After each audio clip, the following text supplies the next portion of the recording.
नमस्कार। राज्यसभा चुनाव को लेकर 75 सीटों का महत्वपूर्ण गणित सामने आ चुका है। राज्यसभा चुनाव में इस बार सबसे बड़े उलटफेर होने जा रहे हैं और राज्यसभा चुनाव को लेकर आखिर किस गठबंधन को कितनी सीटें मिल सकती हैं, इसको लेकर महत्वपूर्ण गणित सामने आ चुका है। क्योंकि 2026 में कई राज्यों में विधानसभा चुनाव के अलावा राज्यसभा की 75 सीटों पर चुनाव होने जा रहे हैं। तो कौन बड़े चेहरों को यहाँ पर इस बार मौका राज्यसभा के लिए मिलने जा रहा है, साथ ही किन बड़े चेहरों की विदाई हुई है, इसको लेकर भी बात करेंगे। लेकिन राज्यसभा की 75 सीटों की बात की जाए तो हिमाचल प्रदेश की 1 सीट राज्यसभा के लिए खाली हो रही है, हरियाणा की 2, राजस्थान की 3, गुजरात की 4, मध्य प्रदेश की 3, महाराष्ट्र की 7, तेलंगाना की 2, कर्नाटक की 4, बिहार की 5 और मेघालय, मिजोरम 1, पश्चिम बंगाल की 5, झारखंड की 2, उड़ीसा के 4, छत्तीसगढ़ और अन्य राज्यों में भी राज्यसभा की सीटें खाली हो रही हैं। तो 2026 में बात की जाए तो 5 राज्यों में विधानसभा चुनाव भी होने हैं, जिससे सबसे महत्वपूर्ण चुनाव माना जा रहा है पश्चिम बंगाल और केरल, तमिलनाडु, पौंडीचेरी और असम में चुनाव होंगे।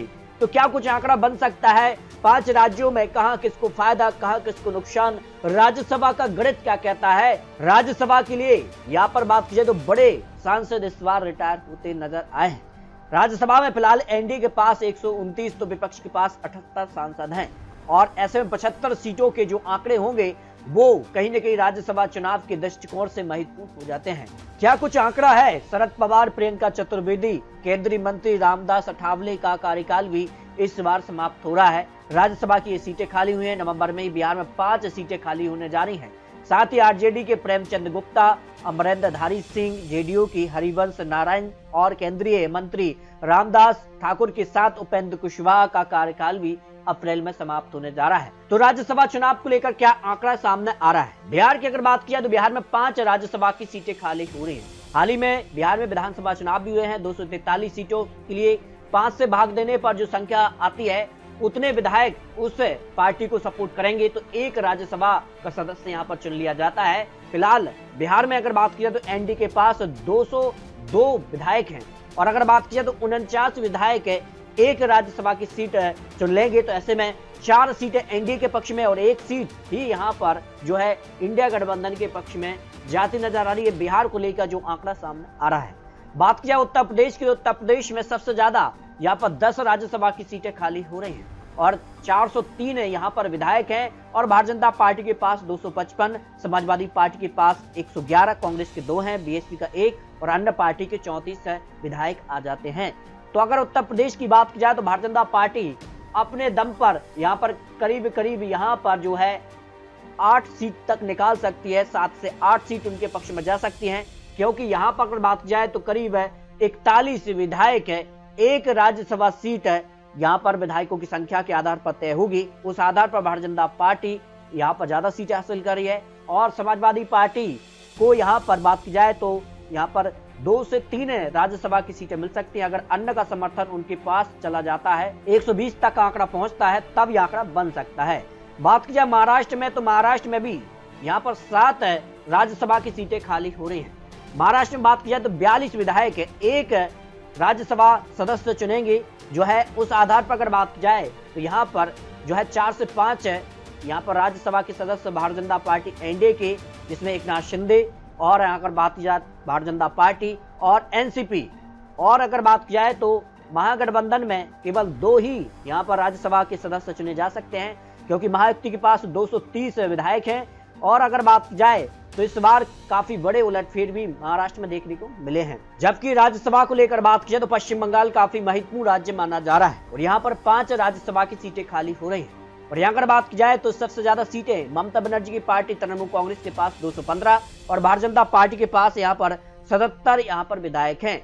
और 1 राज्यसभा के लिए अगर बात की जाए तो यहाँ पर करीब 58 विधायक यहाँ पर 1 राज्यसभा सदस्य चुनेंगे। उस आधार पर ममता बनर्जी की पार्टी को 4 राज्यसभा सदस्य और 1 राज्यसभा सदस्य एनडीए के पक्ष में यहाँ पर जा सकता है, जो बंगाल को लेकर आंकड़े सामने आ रहे हैं। जबकि तमिलनाडु की बात की जाए तो 6 राज्यसभा की सीटें खाली हो रही हैं। और अगर बात की जाए तो यहाँ पर सबसे ज्यादा जो है डीएमके कांग्रेस का जो गठबंधन है उसके पास 159 विधायक हैं। जबकि बात की जाए तो भारतीय जनता पार्टी ने नया गठबंधन एआईडीएमके के साथ बनाया है। तो उस आधार पर बात की जाए तो कितनी सीटें किसके पक्ष में जाती नजर आ रही हैं। तो 4 यहाँ पर डीएमके कांग्रेस गठबंधन के पक्ष में ये सीटें जा सकती हैं। और अगर बात किया तो 2 सीटें एनडीए के पक्ष में यहाँ पर जा सकती हैं। और अगर एआईएडीएमके का यहाँ पर जो गठबंधन बना है उसके साथ एनडीए यहाँ पर जाता है तब ये आंकड़े बन सकते हैं। अगले राज्य की बात की जाए तो आंध्र प्रदेश में भी 4 राज्यसभा की सीटें खाली हो रही हैं और यहाँ अगर बात की जाए तो किसका पलड़ा भारी नजर आ रहा है। जो यहाँ विधानसभा चुनाव में एक बम्पर जीत है एनडीए गठबंधन को मिली, जिसमें टीडीपी, जेएसपी और भारतीय जनता पार्टी रही है। और उसमें भारतीय जनता पार्टी को मात्र 8 सीटें हैं, लेकिन गठबंधन का हिस्सा है। और ऐसे में बात की जा रही कि 164 सीटें उनके पक्ष में रही गठबंधन के पक्ष में, जबकि बात किया बादशाह सीपी के पक्ष में केवल 11 सीटें ही हैं। और ऐसे में बात की जा रही कि यहाँ पर 3 से 4 सीट भी एनडीए यानी यहाँ पर टीडीपी का जो गठबंधन है उसके पक्ष में जा सकती है और 1 सीट यहाँ पर अन्य के खाते में जाने की संभावना हो सकती है। लेकिन माना जा रहा है कि एनडीए का पलड़ा ही आंध्र प्रदेश में राज्यसभा में भारी होगा, 3 से 4 सीटें उनके खाते में जा सकती हैं। अगले राज्य की बात की जाए तो झारखंड में भी 2 सीटें राज्यसभा की खाली हो रही हैं और यहाँ अगर बात की जाए तो यहाँ जेएमएम के पास 34 विधायक हैं, भारतीय जनता पार्टी के पास 21, कांग्रेस के 16 हैं और अन्य के 10 हैं। इस आधार पर बात की जाए तो इनमें 1 एनडीए और 1 सीट यहाँ पर कांग्रेस और जेएमएम का जो गठबंधन है उसके खाते में राज्यसभा की सीटें जा सकती हैं। जबकि तेलंगाना की 1 सीट यहाँ पर जो है कांग्रेस के खाते में राज्यसभा के लिए जा सकती है, क्योंकि वर्तमान में कांग्रेस की ही सरकार है और ज्यादा विधायक कांग्रेस के हैं। उस आधार पर राज्यसभा के लिए तेलंगाना से कांग्रेस का राज्यसभा सदस्य यहाँ पर चुना जाना है। मध्य प्रदेश की बात किया तो मध्य प्रदेश में भी यहाँ पर जो है विधानसभा चुनाव 2023 में हुए तो उसमें भारतीय जनता पार्टी ने बम्पर जीत हासिल किया है। उस आधार पर सबसे ज्यादा सीटें यहाँ पर राज्यसभा के लिए भारतीय जनता पार्टी के पक्ष में 2 राज्यसभा की सीटें और 1 सीट कांग्रेस की मध्य प्रदेश से यहाँ पर जाना तय माना जा रहा है। भाई असम की बात की तो असम में 3 राज्यसभा की सीटें खाली हो रही हैं और एनडीए के खाते में 2 सीटें और 1 सीट कांग्रेस के खाते में जा सकती है, क्योंकि असम में सबसे ज्यादा सीटें भारतीय जनता पार्टी की है और यहाँ पर एनडीए की ही सरकार है तो उसका फायदा उनको राज्यसभा में मिलता नजर आएगा। अरुणाचल प्रदेश की 1 सीट है राज्यसभा के लिए खाली हो रही है और इस सीट पर भारतीय जनता पार्टी का पलड़ा भारी नजर आ रहा है। मेघालय की 1 सीट है अन्य पार्टी के खाते में राज्यसभा के लिए जा सकती है। मणिपुर की 1 सीट है एनडीए के खाते में जा सकते हैं। उत्तराखंड की 1 सीट भी भारतीय जनता पार्टी के पक्ष में जा रही है, भारतीय जनता पार्टी को उत्तराखंड में सरकार है तो इसका फायदा उनको राज्यसभा में मिलता नजर आ रहा है। हिमाचल प्रदेश में कांग्रेस की सरकार है तो कांग्रेस के खाते में हिमाचल प्रदेश की राज्यसभा सीट जाती नजर आ रही है। तो राजस्थान की 3 राज्यसभा सीटें खाली हो रही तो एनडीए को 2 और 1 सीट कांग्रेस के खाते में राज्यसभा की सीटें जा सकती हैं। वहीं छत्तीसगढ़ में भी 3 सीटें खाली हुई राज्यसभा के लिए तो यहाँ पर भी मामला कांग्रेस और भारतीय जनता पार्टी के बीच है। तो भारतीय जनता पार्टी को 2 राज्यसभा सीटें और 1 सीट कांग्रेस के खाते में जा सकती है। जबकि अन्य 12 राज्यों की बात की जाए, छोटे छोटे राज्य जो हैं उनमें से यहाँ पर एनडीए को 8 राज्यसभा सीटें और कांग्रेस को 4 राज्यसभा सीटें जा सकती हैं। इस तरह से 75 सीटों का जो अनुमान सामने आ रहा है, जो आंकड़ों के आधार पर, यानी यहाँ पर एनडीए को 44 से लेकर 48 राज्यसभा की सीटें मिल सकती हैं।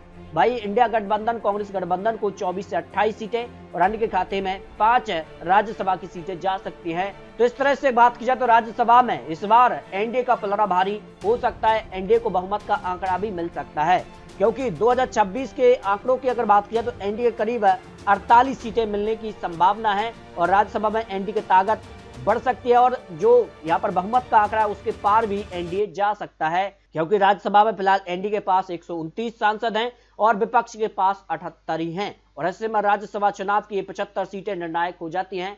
तो 75 सीटों को लेकर आपको क्या लगता है, फिर रखते हैं, मिलते हैं और नए आंकड़ों के साथ। तब तक के लिए जय हिंद, जय भारत।